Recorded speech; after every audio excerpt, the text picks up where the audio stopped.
오늘 우리에게 주신 하나님의 말씀은 다니엘서 7장 9절에서부터 14절까지의 말씀, 구약성경 1243면의 말씀입니다. 이 말씀을 저와 함께 교독하겠습니다. 제가 먼저 읽겠습니다. 내가 보니 왕자가 놓이고 옛적부터 항상 계신 이가 좌정하셨는데 그의 옷은 희기가 눈 같고 그의 머리털은 깨끗한 양의 털 같고 그의 보좌는 불꽃이요 그의 바퀴는 타오르는 불이며 불이 강처럼 흘러 그의 앞에서 나오며 그를 섬기는 자는 천천히요 그 앞에서 모셔선 자는 만만이며 심판을 베푸는데 책들이 펴 놓였더라. 그때 내가 작은 뿔이 말하는 큰 목소리로 말미암아 주목하여 보는 사이에 짐승이 죽임을 당하고 그의 시체가 상한 바 되어 타오르는 불에 던져졌으며 그 남은 짐승들은 그의 권세를 빼앗겼으나 그 생명은 보존되어 정한 시기가 이르기를 기다리게 되었더라. 내가 또 밤 환상 중에 보니 인자 같은 이가 하늘 구름을 타고 와서 옛적부터 항상 계신 이에게 나아가 그 앞으로 인도되매 그에게 권세와 영광과 나라를 주고 모든 백성과 나라들과 다른 언어를 말하는 모든 자들이 그를 섬기게 하였으니 그의 권세는 소멸되지 아니하는 영원한 권세요 그의 나라는 멸망하지 아니할 것이니라. 아멘. 할렐루야. 아멘. 아멘 하실 때 크게 하시기 바랍니다. 할렐루야. 감사합니다. 여러분, 오늘 말씀의 제목이 내 짐승을 심판하시는 하나님입니다. 지난주에도 다니엘서의 말씀을 가지고 나누었습니다. 다니엘서 2장의 말씀을 가지고 나눴는데 그때 다니엘서 2장은 어느 왕 때 있었던 이야기냐면 바벨론의 느부갓네살 왕 때 있었던 얘기입니다. 그게 굉장히 유명한 왕이죠. 그래서 바벨론의 느부갓네살 왕이 남유다 왕국을 완전히 멸망시키지 않습니까? 그리고 이제 고대 근동 지방 그때의 패권을 장악을 하는데 그때 다니엘이 청소년의 나이에 이제 바벨론으로 끌려가서 포로로 그때 있었을 때 바벨론의 느부갓네살 왕이 꿈꿨던 꿈을 어떻게 해요? 다니엘이 해석해 주죠. 그러면서 참 놀라운 하나님의 은혜를 보이는 것이 지난주의 말씀입니다. 오늘 말씀은 누구냐? 오늘 말씀도 다니엘이 하나님의 말씀을 전하는 겁니다. 여러분, 우리가 이제 매주는 아니겠지만 여러분 사실 우리 개신교의 그 전통적인 예배에 보면 우리가 많이 이렇게 개신교가 좀 변형이 되고 바뀌어서 그런데 이 예전적인 예배가 굉장히 이 예전적 예배를 우리 장로교단은 중요시하게 여겼습니다. 그래서 장로교 교단에서 예배를 드릴 때 우리가 사실 이게 굉장히 많이 바뀐 거예요. 그래서 진짜 전통적인 장로교 예배를 드리면 아마 우리 성도님들이 죄송하지만 주무시는 분들이 되게 많을지 모르겠어요. 굉장히 예전적으로 아주 깊은 그런 예배를 드립니다. 근데 그때 항상 빠지지 않는 게 하나 있어요. 그게 뭐냐면 주기도문입니다. 여러분, 우리는 신앙 고백할 때 뭘로 고백하죠? 사도신경으로 고백을 하죠. 근데 사도신경은 사도들의 신앙 고백이고 오늘날 교회가 이루어진 사도적인 교회로 이루어진 모든 교회들의 신앙 고백이기 때문에 우리가 그것을 따르지만 진짜 우리에게 먼저 기도를 가르쳐 주신 분은 누굽니까? 예수님이시죠. 그래서 예수님의 이 주기도문을 항상 교회에서는 그 주기도문을 항상 같이 깊은 뜻을 마음속에 담아서 암송을 합니다. 근데 주기도문의 가장 핵심적인 내용이 있어요. 여러분, 그것은 바로 뭐냐면 하나님의 나라입니다. 저를 따라해 주세요. 하나님의 나라.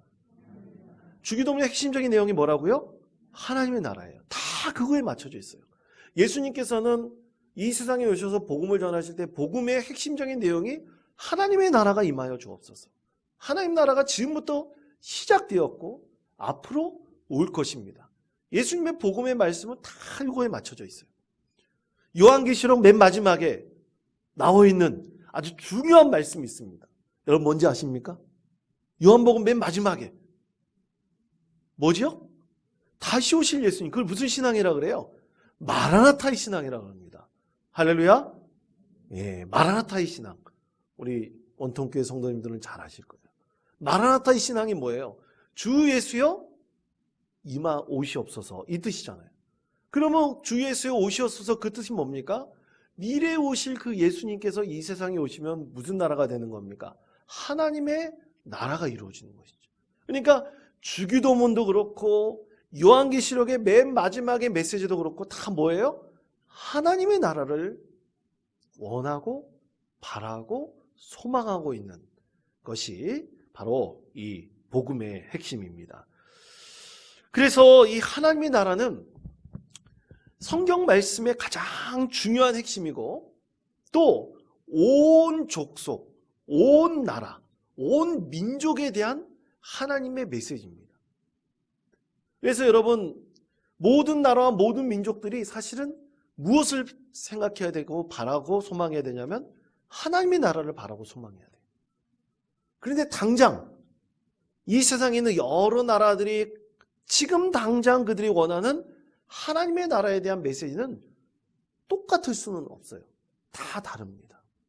여러분, 예를 들어서 오늘 계속해서 뉴스에 보니까 이 이스라엘과 하마스의 전쟁, 제가 계속 설교 때마다 말씀드리지만 일부러 말씀드립니다. 그 전쟁 빨리 끝나야 돼요. 정말 빨리 끝나야 됩니다. 엄청나게 많은 사람들이 죽고 부상을 당하고 있어요.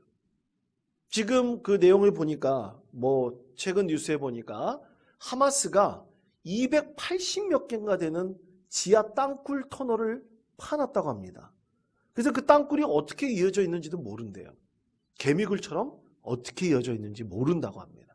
그런데 그 굴에다가 바닷물을 붓는 그 침수작전이라고 하는 작전을 이스라엘이 피려고 하고 있다. 만약 그렇게 된다면 엄청나게 많은 인명피해가 예상될 수도 있고 또 인질로 잡혀있는 사람들이 159명 정도 된다고 하는데 인질들의 아직 이 생사를 알 수가 없어요. 어디 있는지 모릅니다. 근데 여러분, 이것이 과연 진짜 하나님의 뜻일까요? 이 전쟁에 계속 이루어지는 것이 하나님의 계획이고 하나님의 뜻일까요?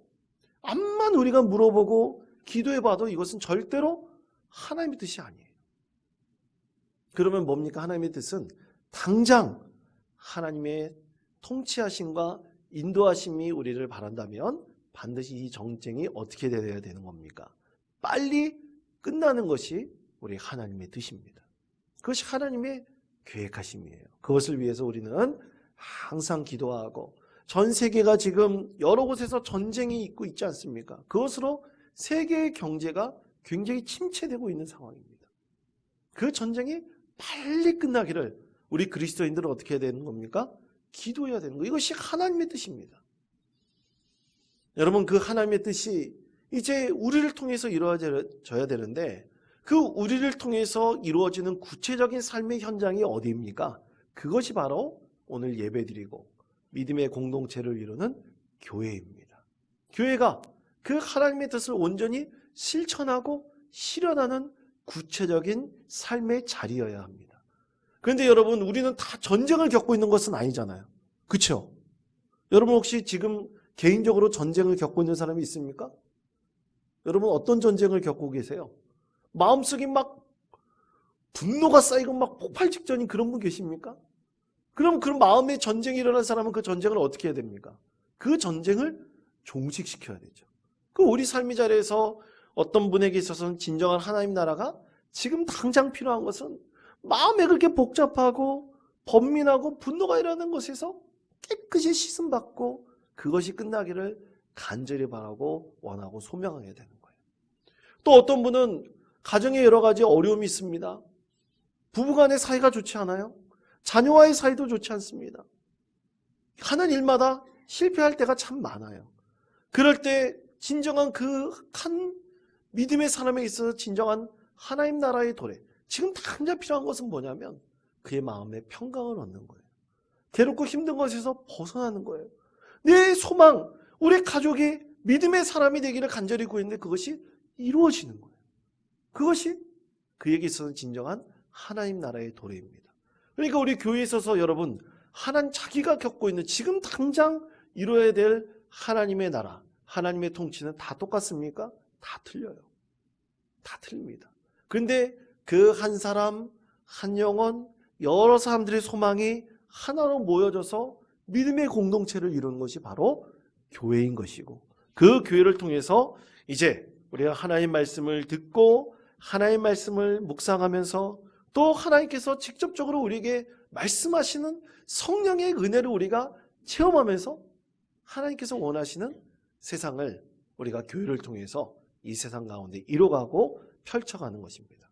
그래서 우리 교회에서 훈련받은 사람들 중에서 믿음의 귀한 사람이 나와서 그런 사람이 대통령이 될 수도 있고, 유명한 정치인들이 될 수 있고, 유명한 사업가가 될 수 있고, 또 그들이 하나님 앞에 온전히 쓰임받는다고 생각해 보세요. 세상이 더욱더 하나님 뜻대로 온전하게 펼쳐질 수 있는 것입니다. 그것이 우리가 작게는 우리 교회를 통해서 하나님께서 하나님 나라의 모형을 주셨으므로 그것을 교회를 통해서 이루어가고 있죠. 그래서 여러분, 이 교회는 절대로 기억해야 될 것이 기복적인 공동체는 아닙니다. 여러분, 교회는 어떤 곳이라고요? 기복적인 공동체는 절대 아니에요. 물론 우리의 바라고 소망하는 것이 있죠. 그런데 기복적인 공동체는 하나님의 본질적인 그 나라를 통치하는, 하나님께서 통치하는 그것이 절대 아니에요. 하나님께서 반드시 우리가 복받기를 원하고 계시죠. 그러나 기복적인 것은 극히 개인적인 거예요. 모든 공동체를 위한, 하나님 나라를 위한 것은 결코 아닙니다. 과거의 이스라엘의 그런 기복적인 개인의 소망만이 강하게 지배되던 그런 때도 분명히 있었습니다. 그래서 사사시대 말기에 보면 많은 사람들이 어떻게 행했다고 말씀하고 있습니까? 자기 의견에 소견에 옳은 대로 행하였다고 성경에서는 2번이나 말씀하고 있습니다. 자기 소견에 옳은 대로 행하였다. 그래서 실제로 여러분, 에브라임 지파에 속한 미가라는 사람은 굉장히 돈이 많은 부자였었나 봐요. 그런데 그가 베들레헴에 살고 있는 한 청년 레위인을 만나게 되었습니다. 그러면서 그 청년 레위인에게 이렇게 요청을 합니다. 당신이 우리 집안을 위해서 기도해주는 제사장이 되어주십시오. 그러면 내가 당신에게 먹을 것, 입을 것, 모든 것을 다 충분하게 제공하겠습니다. 그렇게 요청을 합니다. 그때 진짜 청년 레위인이 그 말을 듣고 마음이 혹했어요. 그래서 에브라임 지파의 그 미가라는 사람의 개인 제사장이 돼요. 자, 사사기 17장 13절의 말씀입니다. 우리 화면에 있는 말씀 다 같이 한 목소리로 읽겠습니다. 이에 미가가 이르되 레위인이 내 제사장이 되었으니 이제 여호와께서 내게 복 주실 줄을 아노라 하니라. 아멘. 누구의 제사장이에요? 미가라는 한 집안의 제사장이 되어버렸어요. 그러면서 하는 착각이 뭡니까? 여호와께서 이게 내게 복을 주실 줄 아노라. 개인을 위한 기복적인 공동체가 교회가 되면 안 됩니다. 교회는 그래서 늘 어떻게 우리의 소망을 모두 담아서 우리의 믿음의 공동체가 하나님께서 통치하시고 하나님께서 이루시는 믿음의 세상을 우리가 간절히 바라보는 것이죠. 그 믿음의 세상에서 가장 핵심적인 주제는 바로 하나님의 사랑이 되는 것입니다. 그래서 하나님의 사랑을 우리가 믿음의 공동체 안에서 어떻게 하는 거예요? 간접적으로 경험하는 겁니다. 여러분, 하나님의 사랑은 우리 가운데 있습니까? 없습니까? 우리 가운데 있습니까? 없습니까? 없으면 있게 만들어야죠. 없으면 그 실체적으로 있게 만드는 거예요. 내가 하나님을 깊이 사랑하고 그 사랑하는 것이 우리 믿음의 공동체에 한 사람 한 사람에게 나타나게 된다면 우리 믿음의 공동체는 진짜 하나님의 사랑을 충만히 누리고 그것을 이루는 믿음의 공동체로 변화되고 성장하고 발전하는 것입니다. 오늘 우리에게 주신 이 하나님의 말씀, 그래서 하나님 나라를 이루는 것은 민족이나 나라나 개인마다 다 달라요. 그렇지만 그것이 모여서 한 소망을 이룰 때 그것은 오직 하나님께서 이 세상 가운데 임하여 주시고 이 세상에 하나님의 통치하심이 이루어지고 하나님의 공의와 정의가 이루어지고 하나님의 사랑이 이루어지는 세상이 되기를 우리는 늘 바라고 소망하고 있습니다. 다니엘에게 주신 오늘 하나님의 말씀은 참 이해하기 어렵습니다. 그런 관점에서 하나님 나라를 바라보고 있어요. 자, 다니엘은 오늘 말씀에 보면 바벨론의 벨사살 왕 원년에 하나님의 계시를 환상 가운데 그가 경험하고 받게 됩니다. 이때 다니엘의 나이가 한 64세 정도 되었다고 보통 추정을 합니다. 그때 네 짐승의 환상을 봐요. 이 네 짐승의 환상을 다니엘이 보았는데 그 본 이후에 근심과 번민 속에서 세월을 살았어요. 여러분, 우리가 읽지 않은 하나님의 말씀이며 다니엘서 7장 2절에서부터 3절까지 7절까지의 말씀을 보면 네 짐승의 지금 말씀 아닙니다. 네 짐승의 그 환상에 대해서 말씀하고 있습니다. 여러분 성경책에 있는 말씀을 보시고 그것을 다 읽기는 너무 길어서 제가 그 말씀에 대해서 요약을 해드리겠습니다. 이 다니엘서 7장 2절에서부터 7절까지 말씀해 보면 네 짐승이 차례대로 나타나고 있습니다. 그런데 이 네 짐승이 다 어디서부터 나오느냐? 어디서부터 나올까요? 바다에서부터 올라옵니다. 바다에서부터 올라와요. 그러면 여러분은 그런 궁금함이 있는지 모르겠지만 저는 성경을 읽다 보니까 아니 왜 모든 짐승이 바다에서 올라오지? 육지에서 있는 짐승같이 생겼는데 왜 바다에서 올라오지? 왜 바다와 관련돼 있을까? 궁금함이 생기더라고요. 왜 하필이면 바다일까요? 여러분, 바다는 그 당시에 혼돈을 상징합니다. 혼돈. 이 혼돈을 상징하는데 이 바다는 이 세상 여러 나라들의 혼란과 그리고 혼돈의 모습을 상징하고 있어요. 그래서 혼란하기 때문에 불안에 빠져있는 이 세상 나라들을 이 바다라고 표현하고 있는 거예요. 그 가운데서 어떤 짐승들이 나왔다고요? 이 네 마리의 짐승들이 나타나게 된 것입니다. 그럼 첫 번째 짐승은 뭐냐? 첫 번째 짐승은 생긴 것이 독수리 날개를 가진 사자 모양이라고 했습니다. 독수리 날개를 가진 사자 모양. 그러면 왜 하필이면 사자 모양일까요? 사자는 바벨론을 상징을 합니다. 그래서 고대 근동 지방에서 어떤 유물들을 많이 발굴하다 보니까 이 바벨론의 유물을 발굴하다 보니까 사자 모양의 신상이나 조각들이 굉장히 많이 발견됐어요. 그래서 바벨론은 그들 나라를 상징한 게 사자였어요. 그래서 사자 모양의 독수리 날개를 가진 짐승이 나타났다. 바벨론을 상징하는 것이죠. 그런데 이 짐승이 나타난 다음에 두 번째 짐승이 나타나요.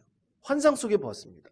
어떤 짐승이냐면 이 이빨에 새 갈빗대를 물고 그리고 한쪽 몸이 들린 곰이에요.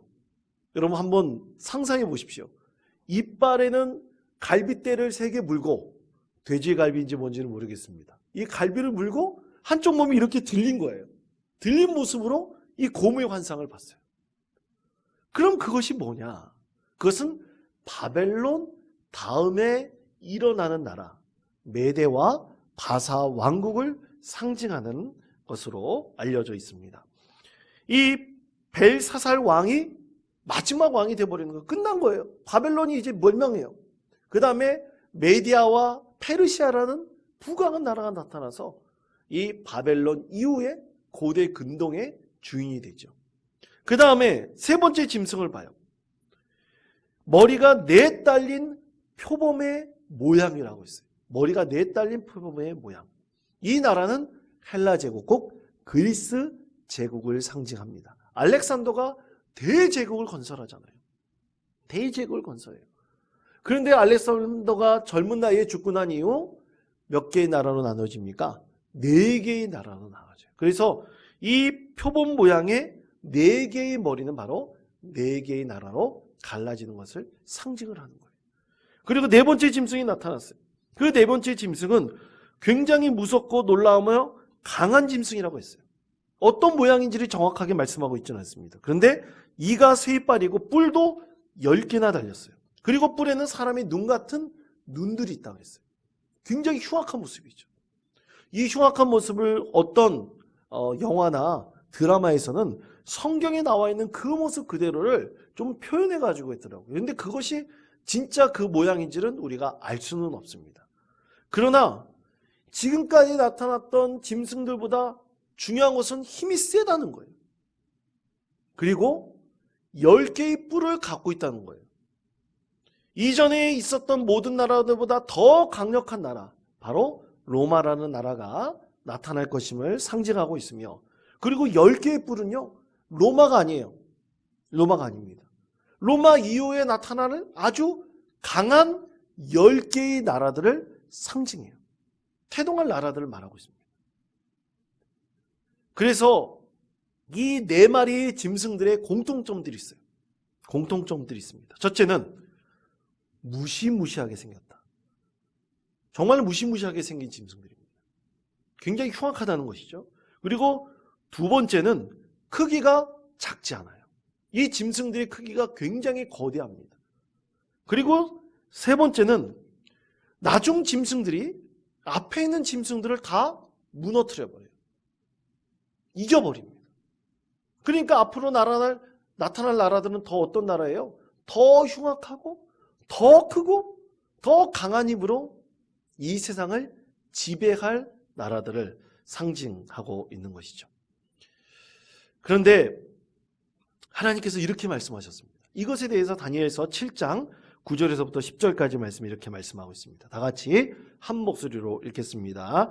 내가 보니 왕자가 놓이고 옛적부터 항상 계신 이가 좌정하셨는데 그의 옷은 희기가 눈 같고 그의 머리털은 깨끗한 양의 털 같고 그의 보좌는 불꽃이요 그의 바퀴는 타오르는 불이며 불이 강처럼 흘러 그의 앞에서 나오며 그를 섬기는 자는 천천히요 그 앞에서 모셔 선 자는 만만이며 심판을 베푸는데 책들이 펴 놓였더라. 아멘. 가장 핵심적인 말씀이 바로 이 말씀입니다. 이 말씀이 상징하는 것이 있어요. 뜻이 있습니다. 그것은 두 가지를 우리에게 말씀하고 있는데요. 그 첫 번째는 내 짐승은 반드시 심판을 받는다는 뜻을 내포하고 있습니다. 자, 우리가 읽었던 다니엘서 7장 9절 말씀에 보면 옛적부터 항상 계신 이가 나타날 것이다. 좌정하셨다라고 말씀하고 있는데 여러분 그러면 옛적부터 항상 계신 이는 과연 누굴까요? 누굴까요? 예수님. 그렇습니다. 예수님일 수도 있어요. 그 다음에 누굴 수 있습니까? 하나님일 수 있죠. 성령님이세요. 삼위일체 하나님이십니다. 가장 먼저 계신 사람은 누구예요? 태초에 계셨던 분은 누굽니까?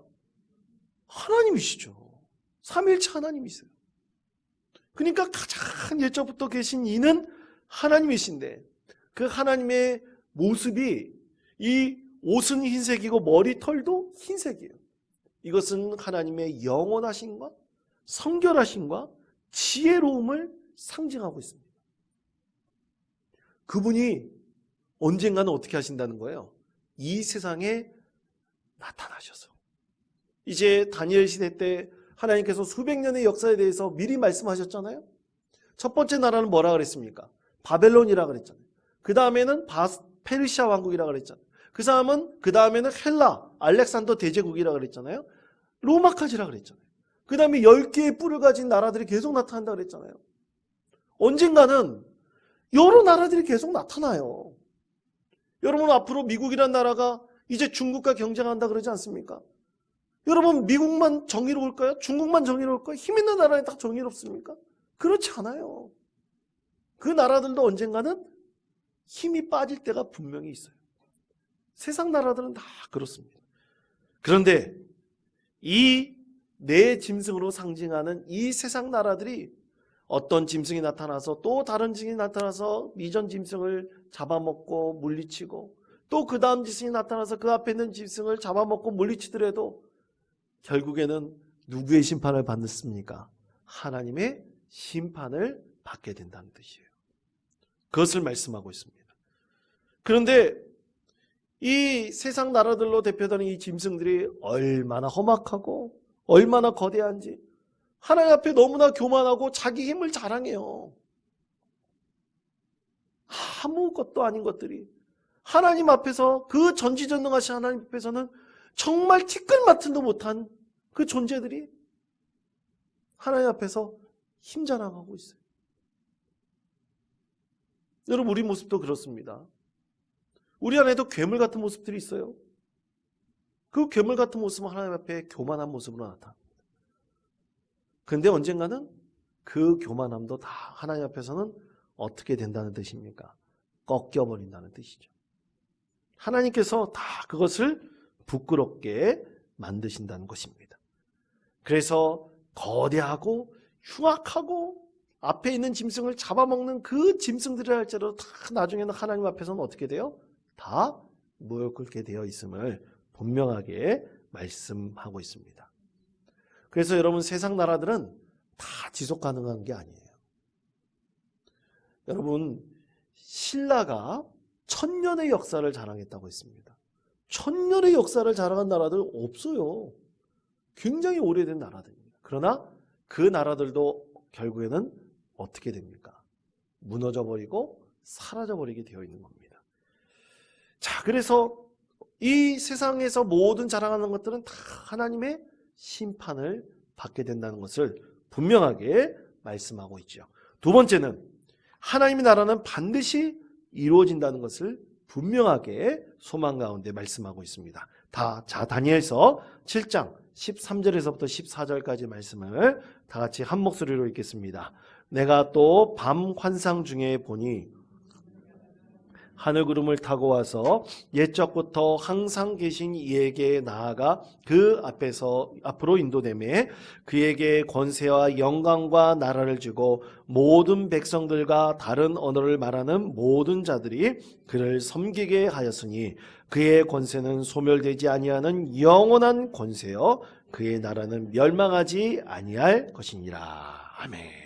자, 다니엘이 마지막 환상을 봤어요. 마지막 환상은 하나님의 뜻과 계획에 따라서 온전히 하나님께서 통치하신 나라가 분명히 나타난다는 것을 13절, 14절에서 말씀하고 있어요. 그런데 그런 나라가 임하면 여러분 좋을까요? 나쁠까요? 굉장히 좋겠죠. 기뻐해야 되고 즐거워야 됩니다. 그런데 여러분, 우리가 읽지 않은 다니엘서 7장 15절 말씀을 보세요. 7장 15절 말씀 함께 읽겠습니다. 나 다니엘이 중심에 근심하며 내 머릿속에 환상이 나를 번민하게 한지라. 아멘. 아니, 하나님께서 이런 계시를 주셨으니까 마지막에는 하나님 나라가 임하여 주고 하나님의 진짜 통치가 이루어진다는 거 아니에요? 그러면 기뻐해야 될 거 아닙니까? 근데 다니엘이 역으로 어떻게 하고 있어요? 근심과 번민 가운데 놓여 있습니다. 왜 근심과 번민 가운데 놓여 있을까? 여러분, 그것은 이제 하나님 말씀하신 대로 4마리의 짐승, 지금 다니엘이 예언하고 있는 64세에 예언하고 있었어. 이 짐승은 바벨론이라는 나라잖아요. 근데 바벨론이라는 나라가 이제 곧 사라질 거 아닙니까? 그 나라 사라질 때 그 나라의 백성들, 유다의 포로들, 그들은 운명이 어떻게 될 것 같으세요? 그들만 생각하니까 가슴이 미어지는 거예요. 찢어지는 것 같은 아픔이 있는 거예요.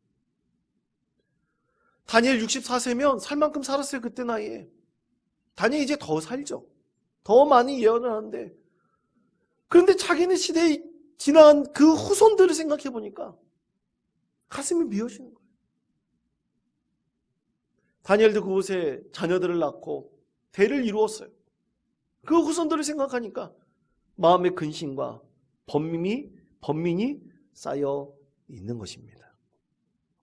그러나 만약 나라들이 하나님의 뜻과 계획에 정말 순종하려고 한다면, 흉악한 모습으로 나타난 짐승들의 모양이 아니라 진짜 선한 모양으로, 또 그리고 거대하지만 그들이 갖고 있는 힘으로 하나님의 뜻에 순종하려고 한다면 어떻게 될까요?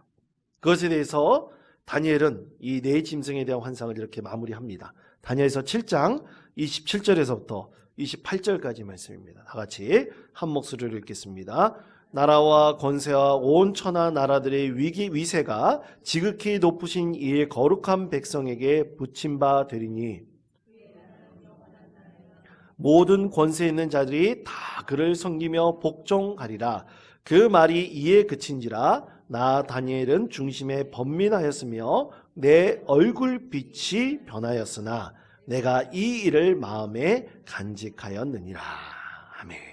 자, 모든 나라 민족이 하나님 뜻에 순종한다면 얼마나 좋겠습니까?